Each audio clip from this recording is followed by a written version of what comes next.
여러분 오늘 본문은 이제 가나안에 도착한 아브라함이 기근 때문에 애굽에 내려가는 사건이잖아요. 그래서 이제 큰 곤욕을 치르고 다시 이제 가나안으로 올라오는 내용입니다. 그런데 이제 사실 저는 개인적으로 이 본문 그렇게 집중 많이 안 하던 본문이에요. 그래서 그냥 가볍게 지나가던 본문인데 설교 준비를 하면서 이렇게 묵상하다 보니까 아브라함의 이런 모습들, 그리고 그가 한 결정, 그리고 이 상황들이 어떻게 보면 우리랑 너무 비슷한 것 같더라고요. 그래서 마치 이 말씀이 좀 우리에게 하시는 말씀 아닌가 생각이 들더라고요. 내용은 다 아시죠? 이제 아브라함은 하나님께서 약속하신 가나안에 도착했습니다. 지난주에 보신 대로. 그리고 드디어 하나님께 이제 제단도 쌓고, 사실 하나님을 향해서 제단 쌓고 그런 민족이 없었는데, 그럼 이제 하나님의 이름을 부릅니다. 근데 이제 여기에 기근이 왔어요. 그래서 아브라함은 가나안을 떠나서 애굽으로 갑니다. 여러분, 아브라함은 하나님 믿는 사람 맞아요. 그런데 불안과 의심 때문에 하나님의 기대를 저버린 것도 맞습니다. 여기서 왜 그랬냐, 그 이유를 알아보기 전에 일단 지금 애굽으로 내려간 그 결정, 조금 더 정확하게 말하면 가나안을 떠난 게 더 문제죠. 그 약속의 땅 가나안을 떠난 행동은 옳은 건 아니에요. 근데 이제 저는 과거에 이게 왜 잘못했지? 라는 생각이 좀 있었어요. 이제 과거에. 그래서 예전에 이제 설교를 듣다가 이제 설교자께서 아브라함은 하나님께서 가라 한 것도 아닌데 자기 맘대로 애굽에 간 거다. 잘못된 거다. 이렇게 설교하실 때 저는 아니 하나님께서 가지 말라고도 안 하셨는데 그게 왜 안 되지? 이런 느낌이 있었어요. 그러니까 아브라함도 하나님한테 묻지 않았지만 하나님도 가라든지 가지 말라든지 가부간 말씀 안 하셨거든요. 그러니까 이제 정확하게 가지 말라 이렇게 하신 적도 없는데 애굽 가는 게 왜 문제냐 이런 생각을 했는데 이제 그때는 제가 성경을 잘 몰랐을 때입니다. 그리고 이제 본문의 앞뒤 문맥도 잘 몰랐을 때, 그리고 기본적인 하나님께서 주신 기본적인 판단력, 상식 이런 걸 좀 무시했었나 봐요, 제가. 그래서 보세요. 처음에 하나님께서 아브라함을 이렇게 데려오셨을 때 너의 고향을 떠나라, 내가 보여줄 땅으로 가라 이렇게 말씀하셨잖아요. 그리고 이제 드디어 여기 도착한 겁니다. 그러니까 이제 아브라함의 거처는요, 더 이상 하란이 아니라 그 보여주실 그 땅이에요. 그리고 가나안에 도착했을 때 바로 여기다 했으니까 이제 여기 머물러야 되죠. 이제 그런 문맥 안에서 본문이잖아요. 그러니까 하나님께서는 지금 아브라함을 가나안에 살게 하시려고 하란에서 꺼내왔는데, 그래서 여기에 머물러야 되는데 이걸 떠난다? 그래서 여러분, 지금 아브라함이 가나안에 머무는 것은 해도 되고 안 해도 되는 옵션이 아니라 이게 디폴트입니다. 그래서 하나님께서 가지 말라 말씀하신 적이 없으니까 가지 말라고 안 했으니까 애굽에 가도 된다 이게 아니라 오히려 하나님께서 애굽에 가도 된다라고 말씀을 안 하셨는데 간 게 문제라는 거죠. 왜냐하면 디폴트는 가나안이니까. 그래서 여러분, 사실은 우리가 하나님의 뜻이 뭘까? 가는 걸까 말까? 아니면 하나님께 허락을 받아야 되나? 안 해야 되나? 이런 거 따지기 전에 이미 당연한 것들이 있어요. 그렇죠? 지금 아브라함에게는 가나안에 머무는 건 이미 당연한 거였습니다. 사실 이제 이런 오해는 제 4대이긴 한데 의외로 많은 분들이 이런 비슷한 오해들을 그런 생각들을 하시더라고요.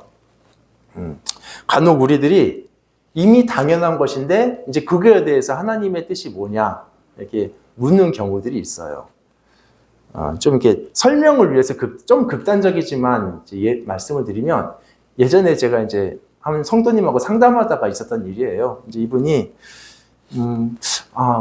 우리 아들이 고3인데 그 용암 무당집이 있는데 거기 가도 될까요? 안 될까요? 이걸 저한테 물어보시더라고요. 사실 이미 그분 답 아시죠. 답 충분히 알고 또 정상적인 판단과 또 명백한 성경의 가르침 아시는 분이니까. 근데 이제 만약에 그때 이제 그런 에피소드가 있었는데, 만약에 그게 목사가 아니라 하나님께 그 질문을 했었다면, 그런데 이제 하나님께서 응답이 없으셨다면, 가지 말라고 안 하시네? 그럼 가도 된다라고 해석해도 될까요?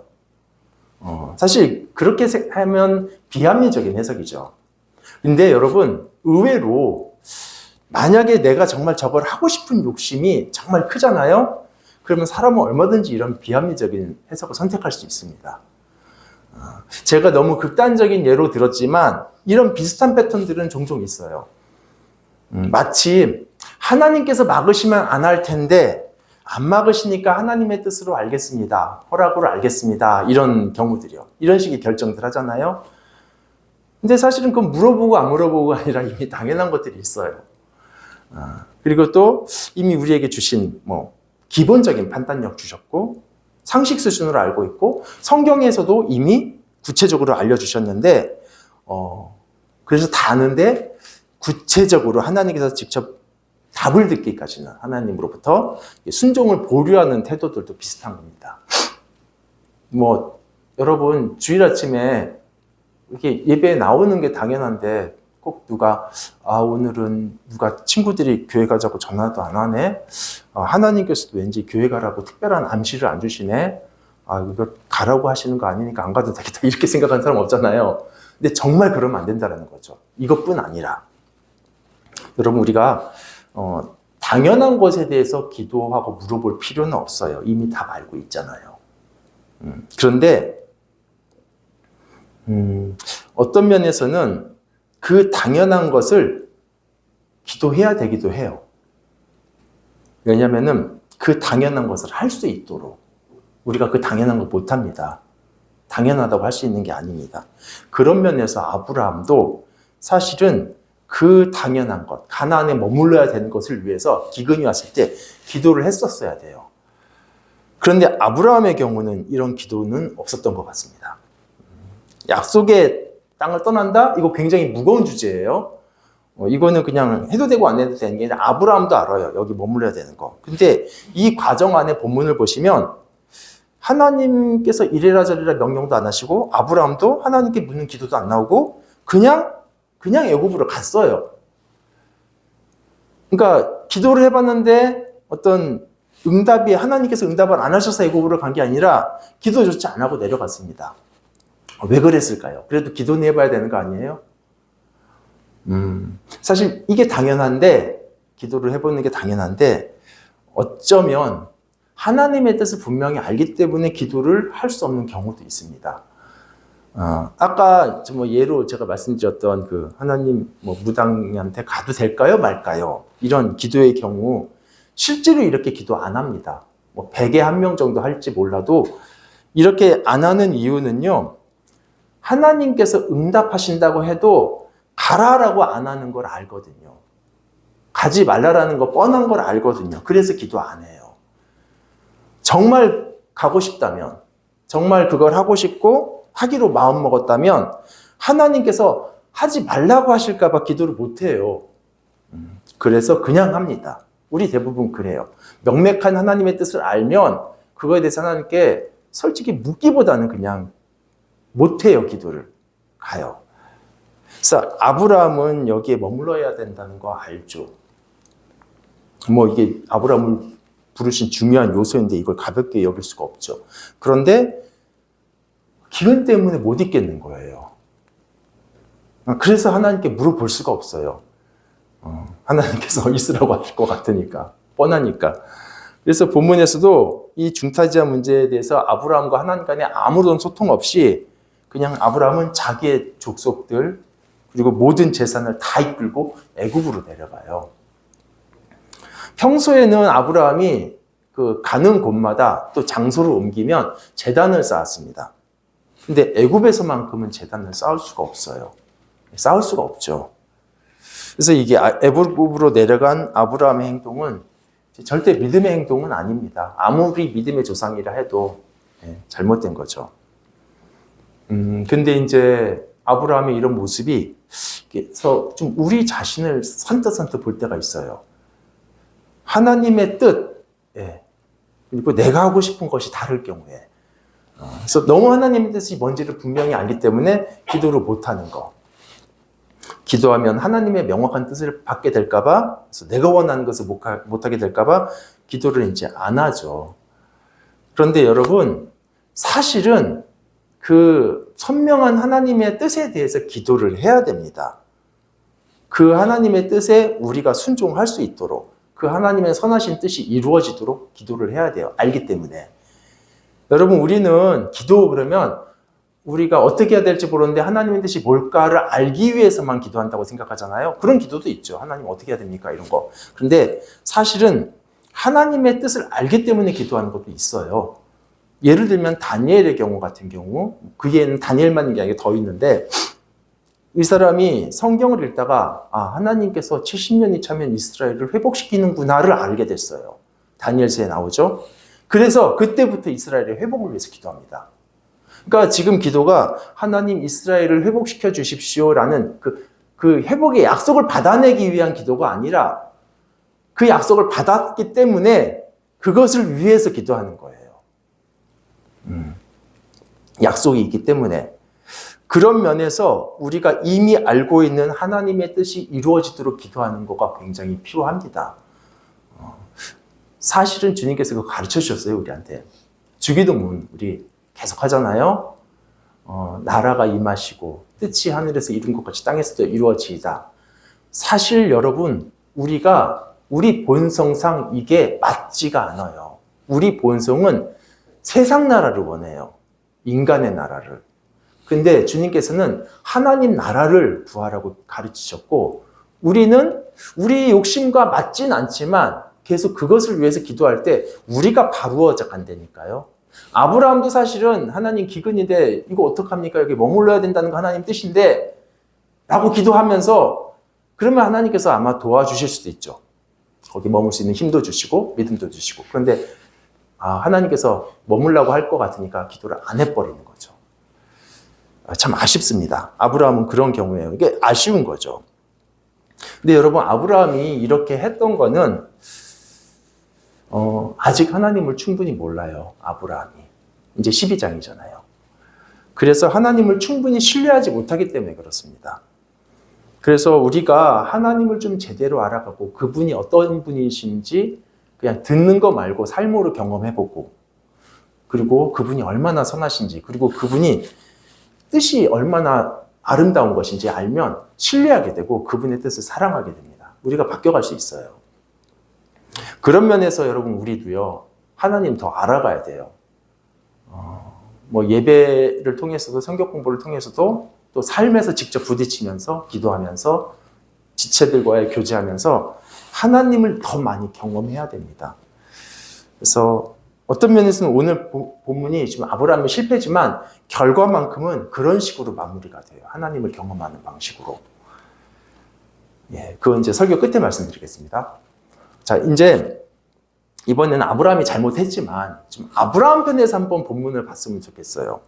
옳고 그름을 따진다면 분명히 잘못한 건 맞는데, 그래도 아브라함도 나름 사정이 있잖아요. 그렇죠? 이 사정을 이해하기 위해서 좀 아브라함이 살던 지역에 대해서 설명을 잠깐 드릴게요. 여러분, 그 큰 문명들이 강을 중심으로 생긴 건 다 아시죠?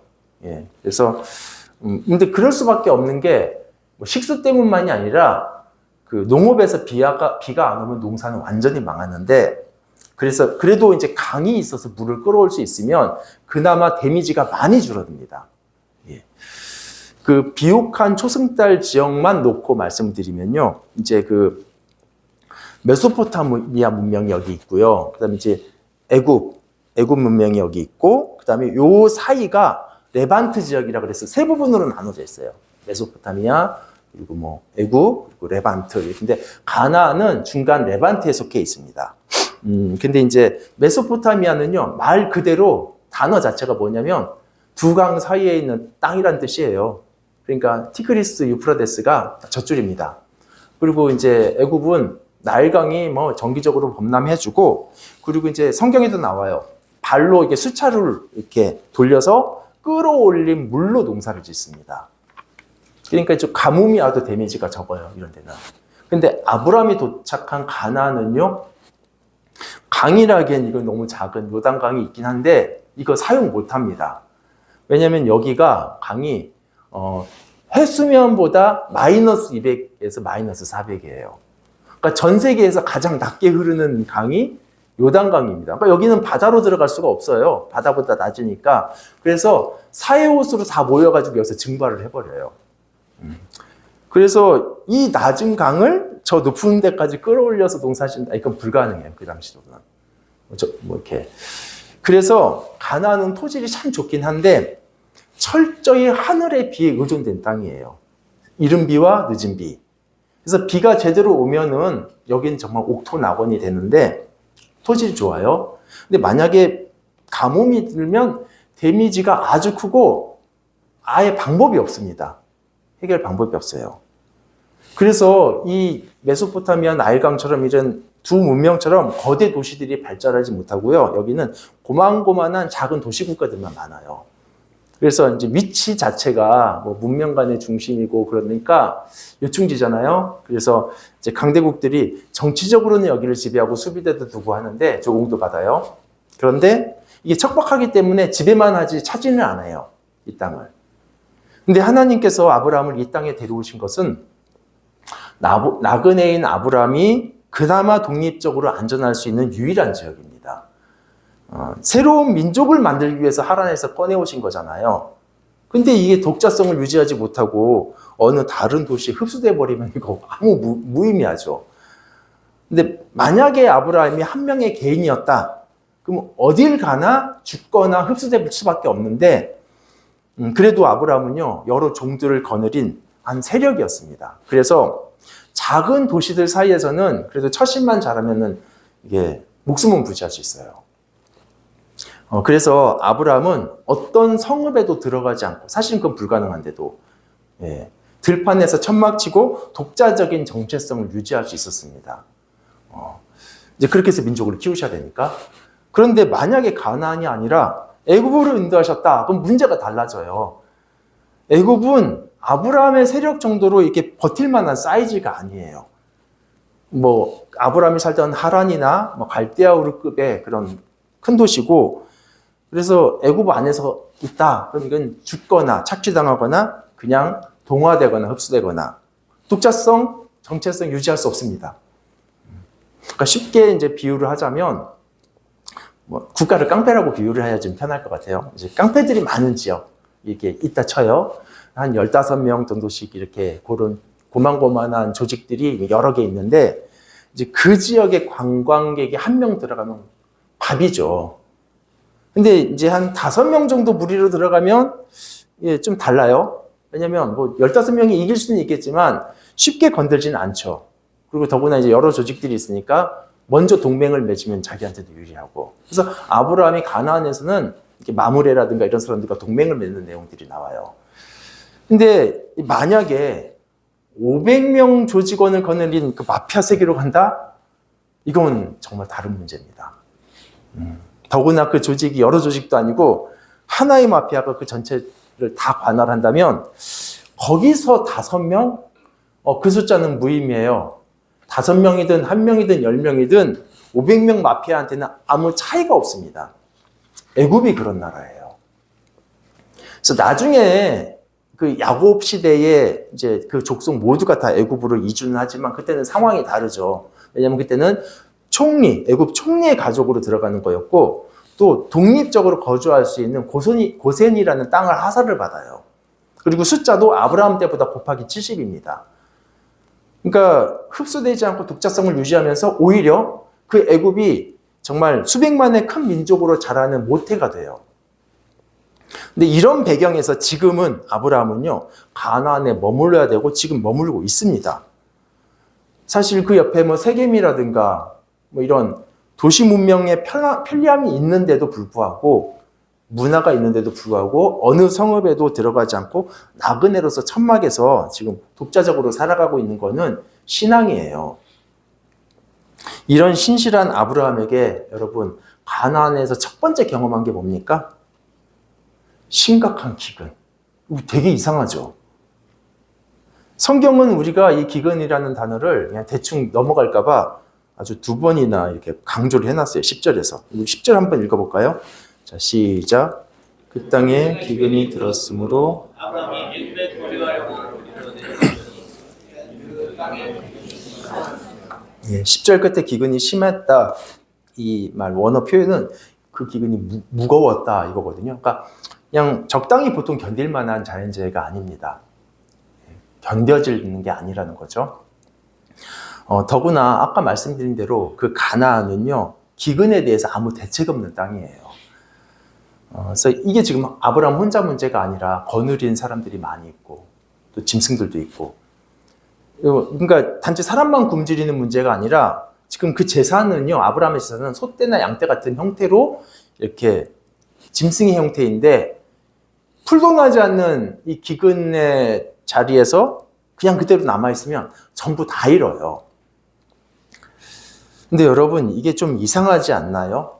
하나님이 아니라 아브라함은 하나님의 약속을 믿고 여기 왔고 순종한 거죠. 그리고 어느 도시에도 속하지 않고 계속 머물고 있고 들판에. 근데 왜 기근을 만나요? 그러면 안 되잖아요. 평소에 기근이 있었어도 아브라함이 왔으니까 거기 비가 내리고 생명이 돋아나야 되는데 왜 아브라함이 왔는데 마침 기근이 드냐고요. 그것도 심한 기근이.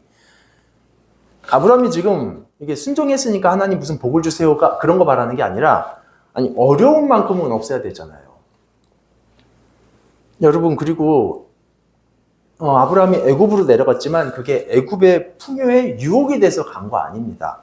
그 도시 문명을 잊지 못해가지고 애굽이라는 도시를 찾아간 게 아니라고요. 여기 있으면 다 죽을 것 같아서 살기 위해서 어쩔 수 없이 간 겁니다. 그러니까 그리고요, 이 아브라함에게는 이런 신앙적인 이유 말고도 일단 애굽에 가기가 싫었어요. 거기가 무서워요. 여러분 그 성경 보시면 애굽에 이제 거의 가까이 갔을 때 아브라함이 자신의 두려움을 말하거든요. 11절에서 아내에게 뭐라고 하죠? 나를 남편이라고 하지 말고 오빠라고 불러라. 왜냐면 당신은 너무 아름답기 때문에 남편이라고 하면 애굽 사람들 나 죽일 거다. 여러분, 아내에게 나를 오빠라고 불러라 라는 그 말 안에는 유사시에 다른 남자에게 넘겨줄 수도 있다라는 게 포함된 말이에요. 그래서 그걸 이제 히브리어로 이렇게 그 분위기로 보면요, 아브라함이 굉장히 공손해요, 사라한테. 플리즈 뭐 이러면서 막 이렇게 네 덕분에 내가 좀 살자 뭐 이렇게, 그리고 너라는 단어 굉장히 많이 쓰고. 여러분, 사실은 그 당시에 자기 아내를 남에게 뺏긴다? 넘긴다? 이거 굉장히 무능한 사람이고 그 당시로서는 굉장히 큰 수치인데, 목숨을 위해 아내를 팔아야 될 만큼 그렇게 위험을 무릅쓰고 가는 길입니다, 애굽이. 그래서 앞서 말씀드린 대로 애굽은 지금 가나안과 규모가 달라요. 마피아 세계에 지금 조그만 무리로 들어가는 거랑 똑같습니다. 지금 뭐 버텨낼 만한 사이즈 아니죠. 그래서 거기서 나그네로 들어간다. 예, 여러분 그럼 정리해 보면 지금 아브라함은 하나님께서 주신 가나안을 떠나고 싶은 건 아니에요. 더구나 말씀드린 대로 지금 애굽은 목숨을 걸어야 하기 때문에 더더욱 가고 싶지도 않아요. 그런데 가나안을 떠날 수밖에 없는 이 심각한 기근, 그 위험한 애굽에 목숨 걸고 가야 되는 이 심각한 기근, 이거 누구 책임이에요? 이게 아브라함 책임인가요? 아브라함이 애굽 좋아서 간 거 아니잖아요. 부득이해서 갔는데 이 부득이한 상황을 만드신 건 누구냐고요, 도대체. 여러분, 상황 자체는 책임이 하나님 책임입니다. 이 부분에 대해서 좀 나눴으면 좋겠어요. 자, 아브라함이 애굽에 간 건 아브라함 잘못이라기보다는 사실은 하나님 책임 아닌가? 이런 질문이 우리한테서 뭐 자연스럽게 올라오거든요. 이게 뭐 그냥 자연스러운 거죠. 근데 여러분, 그렇지 않아요. 그러면은 아니 그러면 아브라함이 그 주신 기근 때문에 거기 남아서 그냥 죽어야 되는 거냐? 그게 맞냐?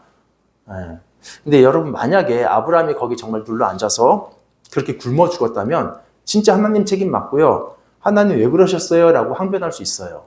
예, 그렇죠. 근데 만약에 아브라함이 그 땅에 머물렀지만 하나님께서 예를 들어서 만약에 보호하셔서 괜찮았다면 그때는 뭐 항변할 수 없겠죠. 근데 문제는 아브라함이요, 애굽으로 가버려서 이게 거기에 남았었더라면 정말 죽었을지 아니면 괜찮았을지 이거 확인이 안 된다는 거예요. 역사에서 만약이라는 말을 쓸 수가 없잖아요. 그런데도 이제 대부분 사람들은 이건 당연히 심각한 기근이었으니까 이제 거기 남아있는 건 당연히 죽는 거지 라는 전제로 이거 하나님 책임이지 라고 말할 수밖에 없는데, 예, 그쵸. 우리는 이제 뭐 만약에 대해서 확인이 안 되니까. 그런데 비슷한 사례가 있기 때문에 성경에 이제 비교는 해볼 수 있습니다. 이제 세월이 좀 지나서 아브라함이 죽고 그 아들 이삭의 시대에 또 큰 기근이 한번 닥쳐요. 그게 이제 26장 1절인데 여기 한번 같이 읽어볼까요? 26장 1절. 자, 시작. 아브라함 때.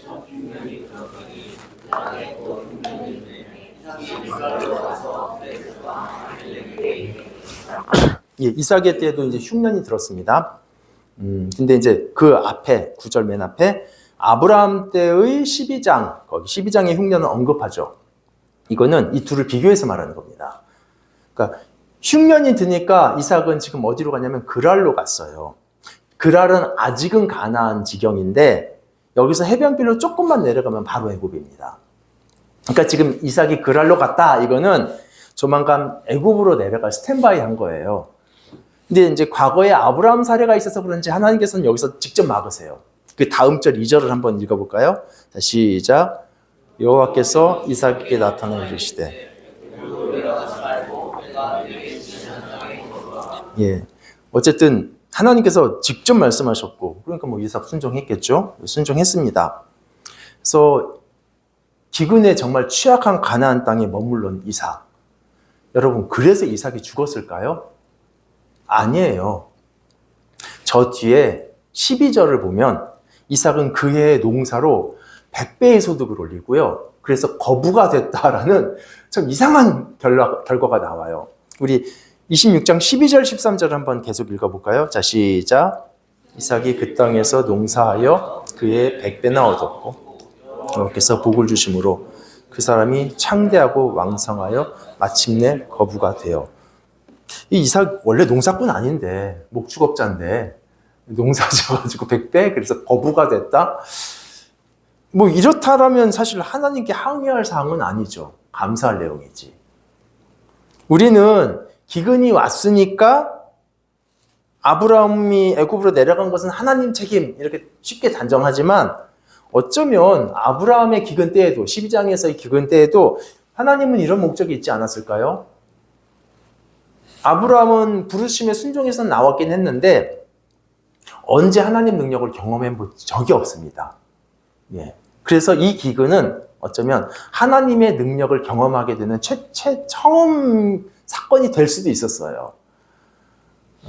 이게 아브라함을 어렵게 하는 것이 아니라 기근이라는 불가능한 상황 속에서 하나님을 약속을 신뢰하는 자에게 베푸시는 하나님의 능력을 경험하는 것.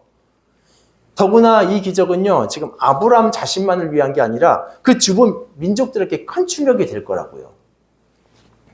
뭐 어떤 분은 그렇게 말씀하실 수 있죠. 그래도 금방 26장은 어디까지나 이삭의 경우고 아브라함 때도 같으리라는 보장이 어디 있느냐.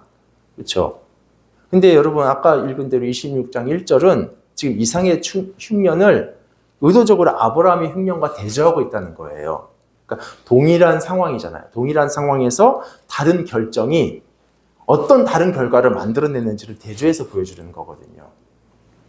그리고 여러분, 그 아브라함이 이제 애굽으로 내려갔는데 거기서 얼마나 있었을까요? 아내를 파라오한테 뺏기고 파라오가 사례를 오랫동안 아내로 데리고 있었을까요? 아니면 아브라함이 아내를 뺏겼을 때 하나님께서 그 재앙으로 막으셔서 그 기간이죠. 그 다음에는 파라오가 쫓아버리거든요. 다시 가나안으로. 아마 후자가 아닐까요? 그렇다면 아브라함이 애굽에 온 지 얼마 안 돼서 아마도 일주일도 안 됐을 수도 있어요. 다시 가나안으로 쫓겨갔을 텐데, 여러분 그 짧게 애굽으로 내려온 사이에 뭐 기근이 없어지는 것도 아니고, 그럴 거면 애초에 거기서 남아 있었겠죠. 지금 그러니까 아브라함은요, 애굽으로 내려왔다가 다시 올라가서 가나안에서 기근을 겪었어요. 그래서 아브라함이 망했나요?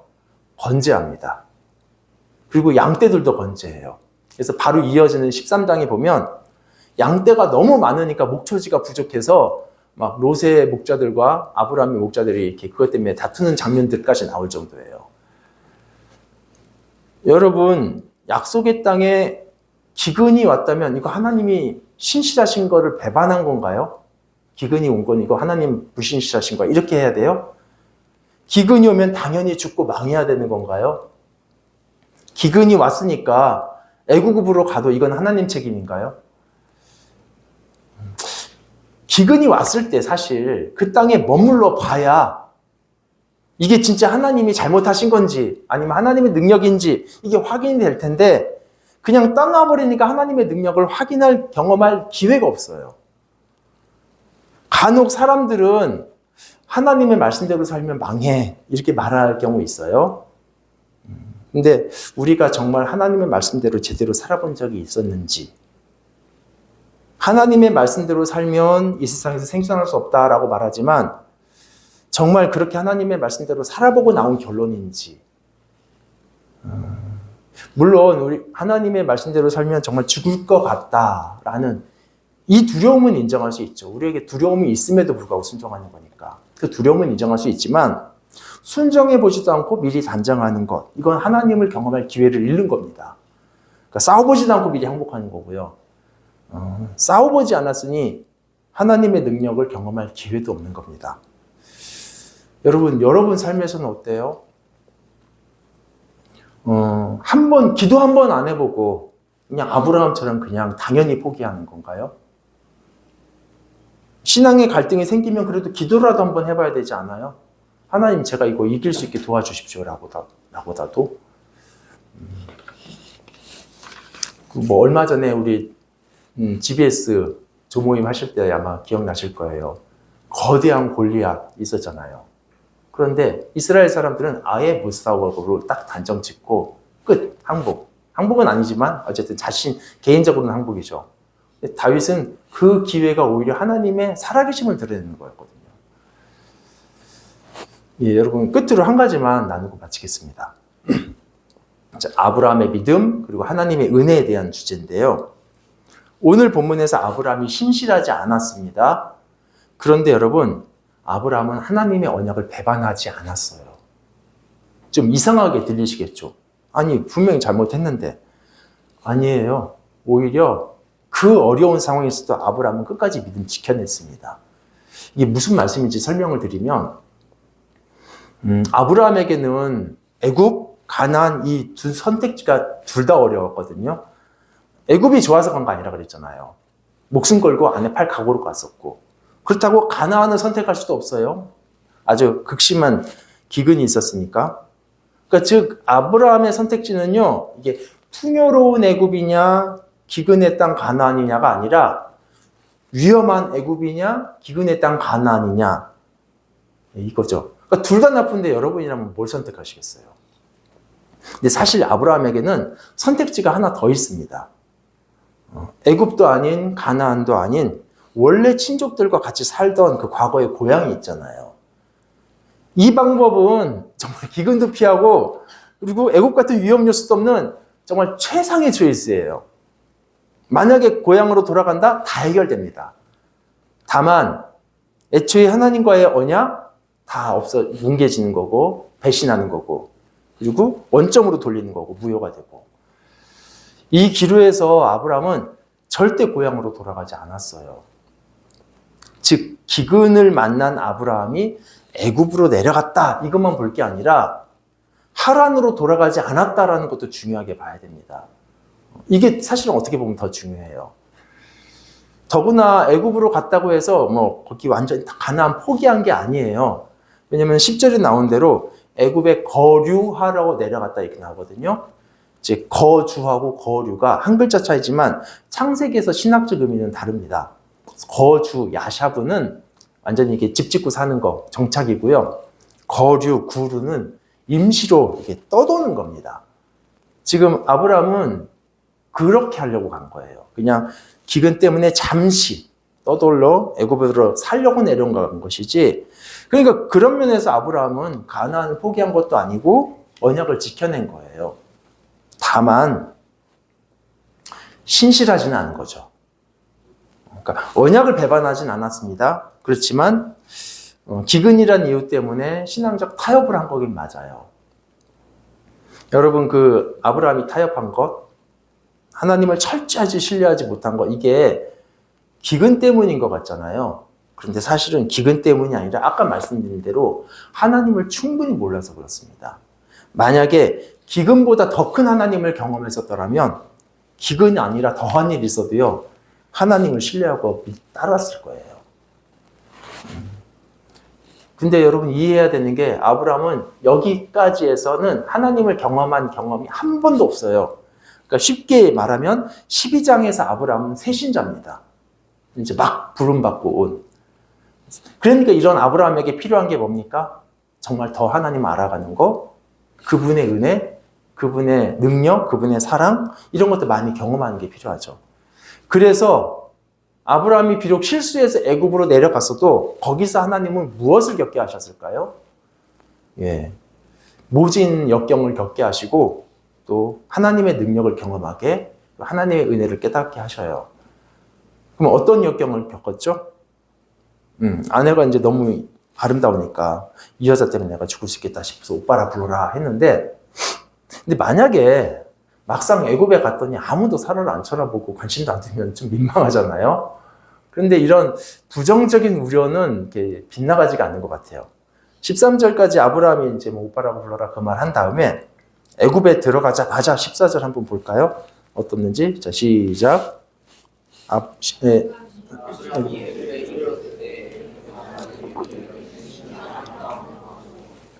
예. 그 여인이 심히 아름답다. 이건 애굽인들 시각에서 표현한 그런 말입니다. 심지어 궁정에서도 그녀의 미모를 칭찬합니다. 파라오가 궁궐로 불러들여요. 여기서 칭찬하다가 지난번에 말씀드린 대로 그 할렐루야 할 때 그 할렐이에요. 할렐루 바흐. 굉장히 그러니까 칭송한 거죠.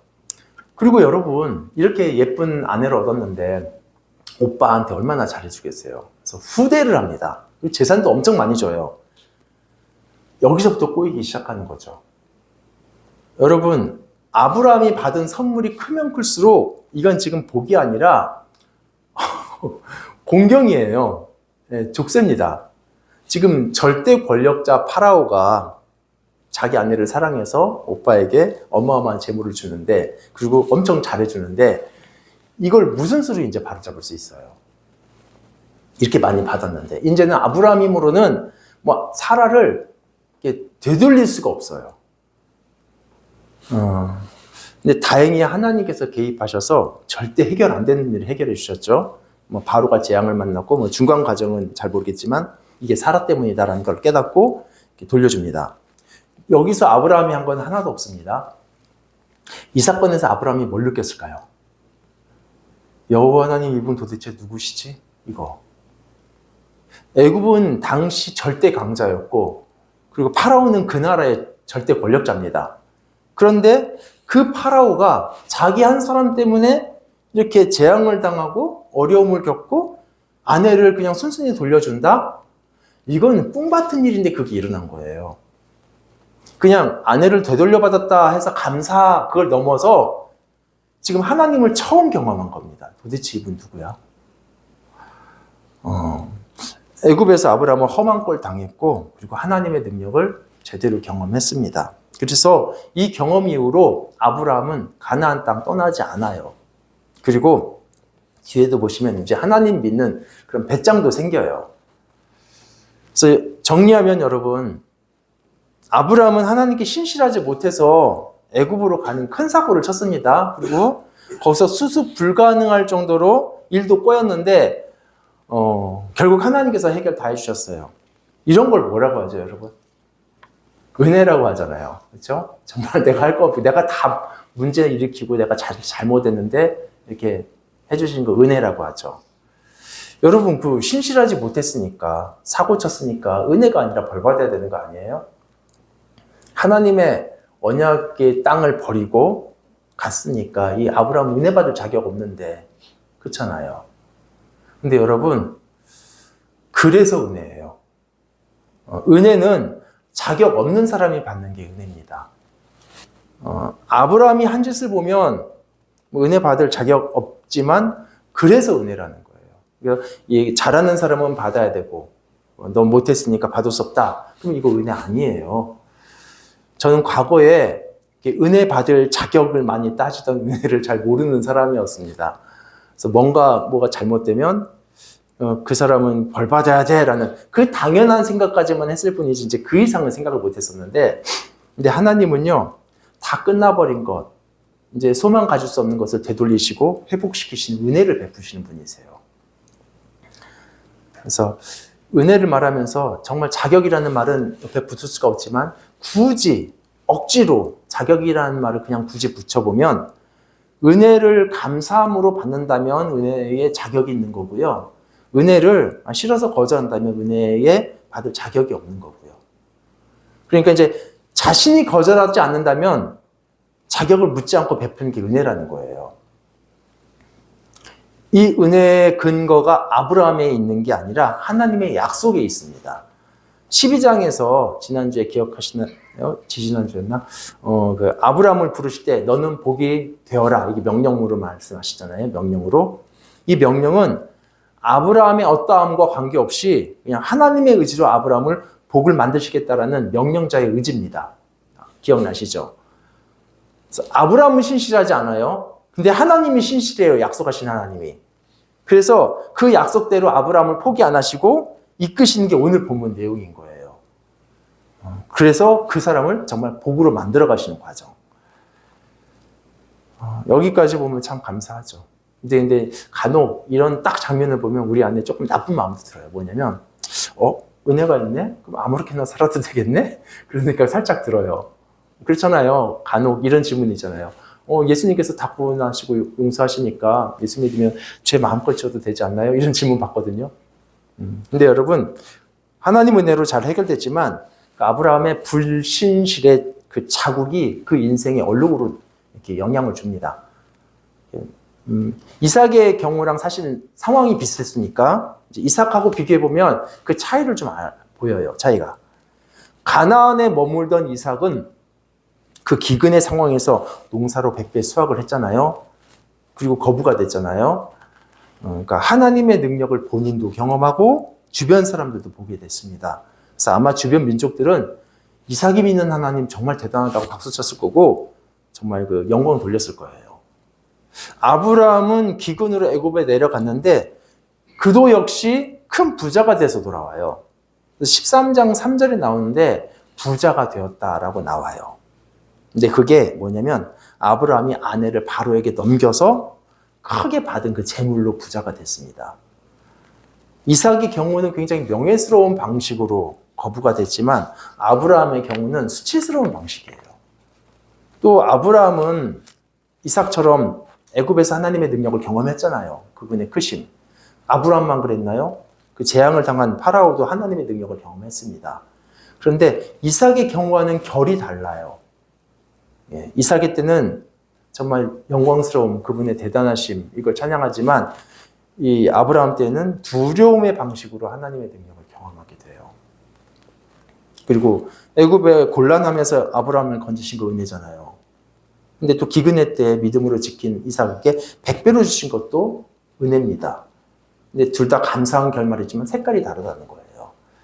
그래서 여러분 결론적으로 우리가 하나님의 은혜를 빙자해서 우리의 믿음이라든가 우리의 신실함을 무너뜨려서는 안 됩니다.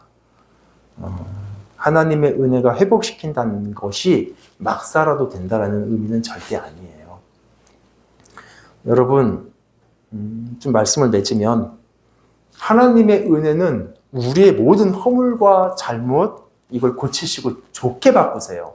그래서 뭐 상상할 수 없게 쓰레기를 꽃으로 바꾸시는 것처럼 좋게 바꾸세요. 그래서 결론은 정말 하나님께 감사할 수밖에 없습니다. 그런데 여러분 순종의 방식으로 우리가 하나님의 은혜와 능력을 경험해야 한다면 얼마나 좋겠어요. 불순종의 방식으로 하나님을 배워가기보다는 순종의 방식으로 하나님을 배워가야 됩니다. 우리 같이 기도할까요?